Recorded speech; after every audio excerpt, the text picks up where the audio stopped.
Brothers on the wheels, welcome back sa ating Sork Moro Stop. For today's video mga brothers, nagpadala sa atin ng bag itong Usagi Philippines, no? So ito yung pag-uusapan natin ngayon.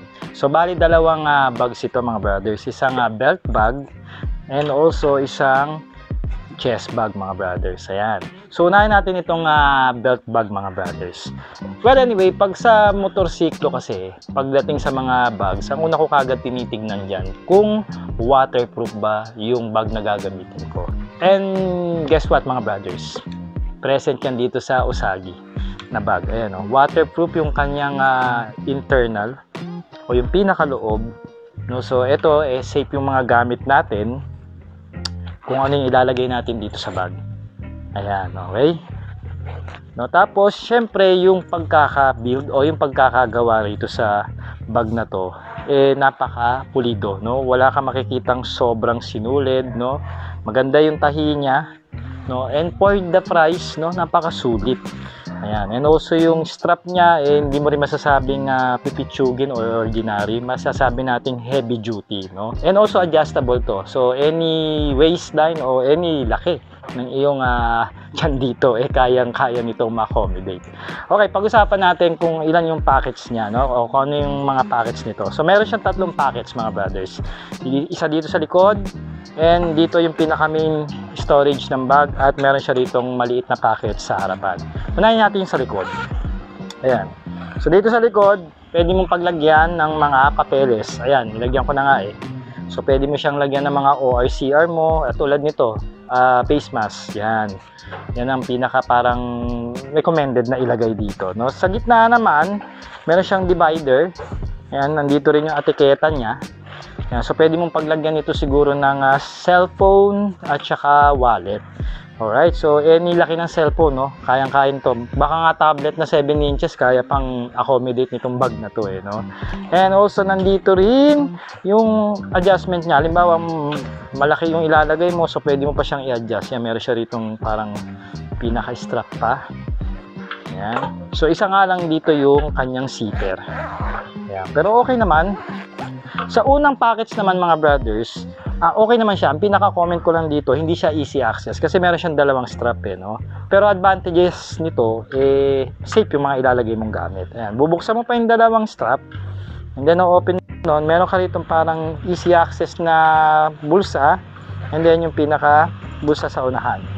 So pwede mo itong paglagyan ng mga barya, cards, no, susi. Ayan. So wala siyang sabitan na susi dito, so pwede mo siya ditong ilagay. So punta naman tayo mga brothers dito sa bago nilang style ng bag, at parang ngayon ko lang kasi ito nakita na umuuso, itong chest bag, diba? So nandito siya.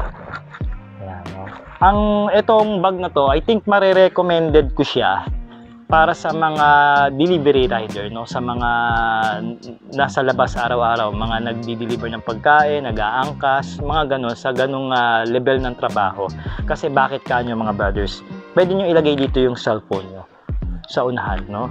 So magiging silbi yan na security nyo o dashcam nyo during ng biyahe. Lalo pa ngayon, uso lagi yung mga road rage, di ba? Sangkot yung mga motorsiklo, tapos mga motorista nag-aaway, ganyan-ganyan. Alam nyo naman, di ba, kung yung trending. So ito, maganda ito gamitin kasi malalagay nyo yung cellphone nyo sa unahan, meron kayong camera, no? Security nyo yan, no? Siyempre, video, isa sa mga mabigat na ebidensya yan na nagpapatunay kung ano talaga yung nangyari, no? Well, anyway, maganda rin yung pagkakagawa nito, and mas malaki ito, no? So meron kang tatlong package dito sa unahan. Ito nga yung lagayan ng cellphone, and then may strap yan. Pwede may strap yung cellphone mo dito sa gilid kasi nandito naman mostly mga camera na cellphone, di ba? So hindi ka mag-aalala baka malaglag yung phone mo dahil may strap nga siya. So any size din yan. Then pwede ka rito maglagay din ng gamit. I think bottle of water, yung maliit, o tools, kaya nito. Ayan. Dito rin sa kabila, ayan o, nalalakyan naman siya. Tapos yung pinaka main storage niya, so pwede mo itong tanggalin dito para mabukas mo yung main dito sa loob. Aba, ayos pala meron siya ditong space, no? Meron siyang dalawang bulsa. Ayan, makikita nyo ba? And then meron pa siyang zipper dito. I think ito siguro sa mga papeles mo, pwede mo dito lagay para mas safe, no? Tapos dito wallet, cellphone.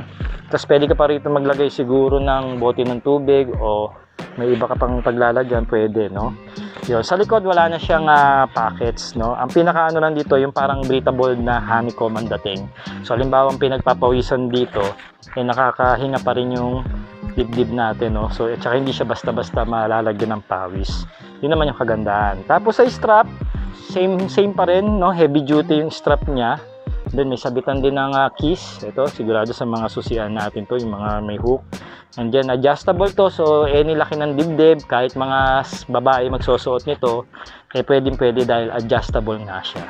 So anyway mga brothers, kung interested kayo rito sa bag ng Usagi Philippines, pwede nyo po itong mabili sa Lazada. Yung link ng products nandiyan na sa description ng video. Tsaka syempre yung iba pa nilang products, kung available, sama na rin natin. No? Make sure lang mga brothers meron kayong Lazada apps. Kung dito naman kayo sa TikTok nanonood mga brothers on the wheels, click nyo na yung yellow basket, no? Para ma-avail nyo itong bag ng Usagi, no? Very useful. Tsaka magagamit nyo to, no? Color black, so madali yung bagayan, any gender, no? Syempre sa pagmumotor, black talaga yung number 1 na kulay. So mga brothers, ako po si Art.